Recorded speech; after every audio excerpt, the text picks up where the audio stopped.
Eu vou explicar o contexto, porque a gente analisou Hitler, e aí... Pô, não tinha uma foto que ele, com o olhar dele, que a Vandinha pode ter. acho que pode Dá uma ajudar. fuçada enquanto eu Quem é explico. Ele é Stalin. Stalin. Quando a gente analisou Hitler, teve um pessoal que ficou revoltado e falou, por que vocês não... Mas como assim? Por que vocês não analisam Stalin? Primeiro, né, foi a primeira vez. A gente escolheu Hitler porque, de qualquer forma... famoso. Desculpa, te frustro, mas ele é Tem mais pop. Tem Ele é mais carisma, pop. infelizmente. Mas esse não é ruim. né? Você achou que não? Esse não tem a ruindade de alma e tem a ruindade de espiritual. O Hitler, né? Ele era ruindade de alma, pele para espírito, tudo. Esse não. Esse foi a vida que o conduziu a ser quem ele foi treinado, ele foi lapidado para ser esse monstrinho. Mas no fundo, se você tirar ali, abrir, ele não é. Ele tem um coração bom, ele é uma pessoa boa, mas ele foi literalmente treinado para ser esse ruim, esse vilão da história. Mas no pré-espiritual mesmo, ó, no pré-espiritual, na essência do espírito, não é um espírito ruim.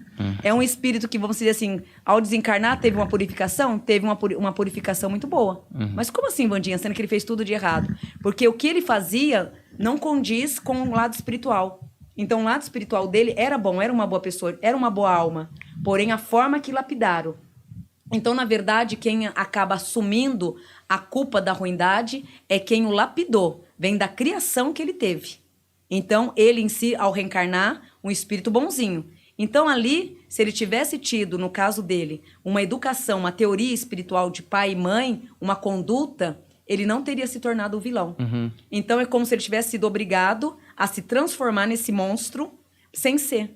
É tipo ocasião, porque o Hitler ele já vem com destino Sim, ele é da ruim. maldade. Veio ali focado na maldade. Ali nesse aí você tira a pele, brota demônio. Tira Sei. a pele, bota demônio. Esse não, as ocasiões da vida foram colocando ele em posições que ele tinha que ser mal, vamos dizer. Me tornei frio e calculista aos 16 anos de idade.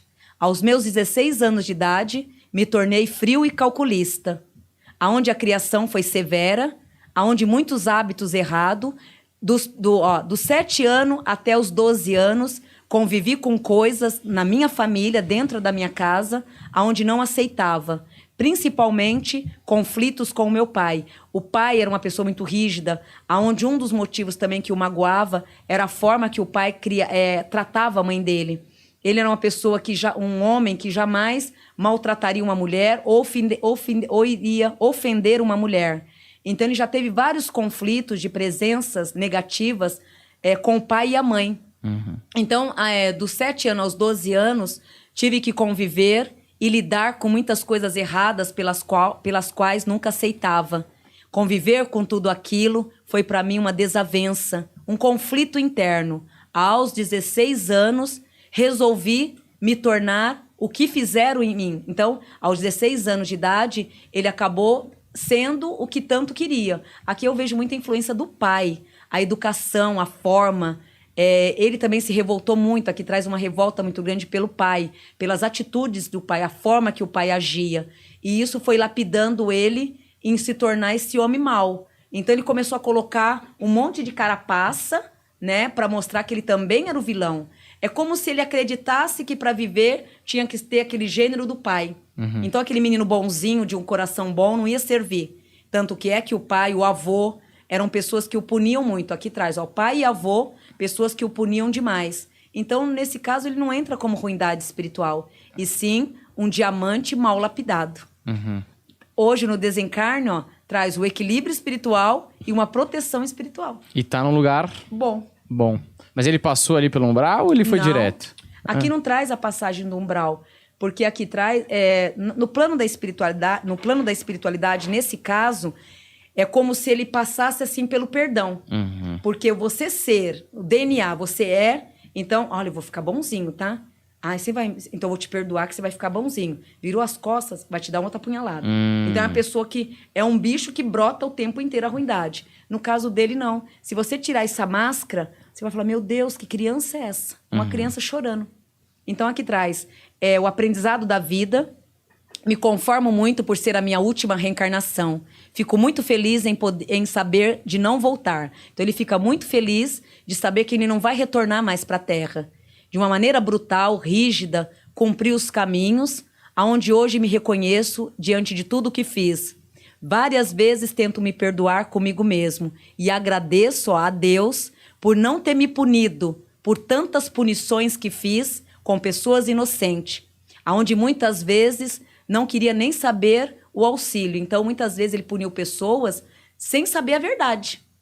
Então, ali podia, se ele tivesse peneirado, ele poderia remediado, né? Muitas mortes. Mas, ao mesmo tempo, ele não queria nem saber. Aqui traz que ele só ia expurgando. Mas, da forma... No caso, ele foi conduzido. Essa é uma que vai causar polêmica, porque os fãs de Hitler, que mais ou menos parecia isso que eles eram, né? Porque eles estavam tão revoltados pra gente ter analisado Hitler e não ter analisado Stalin, porque eles pareciam realmente fãs de Hitler. Mas o pessoal vai ficar muito irritado, porque eu acho que, eu não sei, não tenho certeza sobre isso, mas talvez, porque era uma prática deles esconderem os números de tudo que estava acontecendo, né? Então a gente nunca vai saber, mas dizem até que talvez ele tenha causado mais mortes do que Hitler.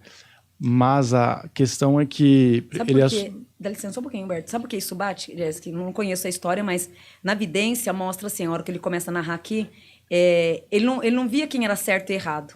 Ele simplesmente, hoje eu vou punir 20, vou punir 30. Então, ele já ia. Então, muito impulsivamente. Então, bate muito com isso. Pode ser que no número foi até mais mesmo. Mas isso faz sentido, porque ele não era o líder, ele assumiu, né, quando o Lenin morreu. E muitas das mortes que foram causadas não só por extermínio, né, por decisões de, olha, você não está seguindo as regras e você vai morrer, mas também por decisões erradas que ele tomou para conduzir o governo. Então, muita gente morreu de fome, por exemplo, e, enfim, doenças. Decisões burras, mas assim, Exato. eu acho que pelo menos... Assim, pelo menos, não tô tentando defender o cara. Não justificando, mas obviamente. assim, tentando acertar, entendeu? Tipo assim... Ele acreditava Eu naquilo. acho que ele não tomou a decisão, tipo, essa porra vai morrer de fome. Eu acho que ele tomava a decisão achando na cabeça dele que ele queria ver o povo triunfar, eu acho, né? Mas assim, tem essa parte também de matar a rodo, que na Rússia era máquina de moer carne, né? E até ele tem esse negócio que você falou, mata 20, não sei o quê. Ele tem uma frase famosa, né? Que é: quando um morre é uma tragédia, quando vários morrem é um número, né? Meu Deus. Então... Mas ele foi aí um cara lá que você assistiu, né? Até o final. Ainda não terminei de assistir. Já foi, mas não foi o episódio dele Ainda não. Muito bom o episódio dele. E, bom, é isso. Então, tem mais alguma coisa que a gente vai falar aqui ainda? Só deixar claro que também não gostamos de Stalin, tá? Não gostamos de nenhum ditador. Nenhum deles a gente gosta, tá? Antes que você... mas você... né?